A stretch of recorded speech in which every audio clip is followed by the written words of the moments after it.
Time now for a look at your health. Breast cancer took center stage in October, but November belongs to diabetes awareness, and it's one of the fastest growing diseases in the world now. But still, most people don't consider it a serious matter. Joining us to talk about why diabetes is called a silent killer is Dr. Sabrina Fabi. Thank you for being here. Thank you for having me. Well, diabetes has been around for a very long time. So why do we need an awareness campaign at this point? What message are we not getting?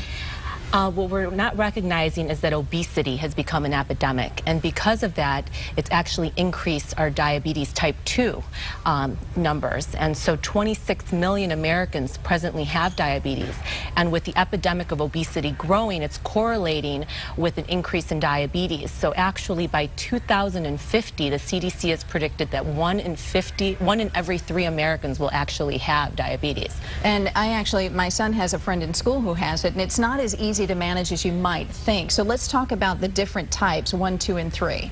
Absolutely. So type 1 is generally diagnosed at a younger age, and the symptoms come on pretty quickly. And that's usually because your body is not able to secrete a hormone that binds and breaks down sugar.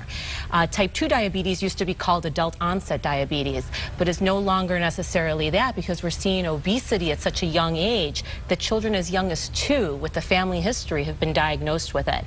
And so what we're noticing is that in those types of diabetics, they not only stop producing insulin eventually, but their body doesn't respond to insulin. And gestational is when you're pregnant, correct? Yes, 4% of pregnancies actually are afflicted with gestational diabetes. And a lot of this has to do with diet, and we'll go on with that in just a moment. But first, let's talk about some of the symptoms, because you're with a dermatology group, and I find it fascinating that you would be able to spot diabetes by some skin manifestations. It's funny, they call diabetes a silent killer, and that's because most people don't recognize that it's affecting their eyes, their heart, their kidneys, and even their nerves until it's too late. And so as dermatologists, we see a lot of problems because people can see what they visualize on their skin, and they come in and it can manifest as velvety patches on the back of the neck or even under the arms, as well as ulcers on the lower legs. And blurry vision and excess thirst and fatigue and frequent urination and hunger and weight loss, those are all some common symptoms that we've heard.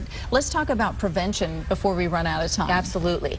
So the best way to prevent it is to try to stay fit.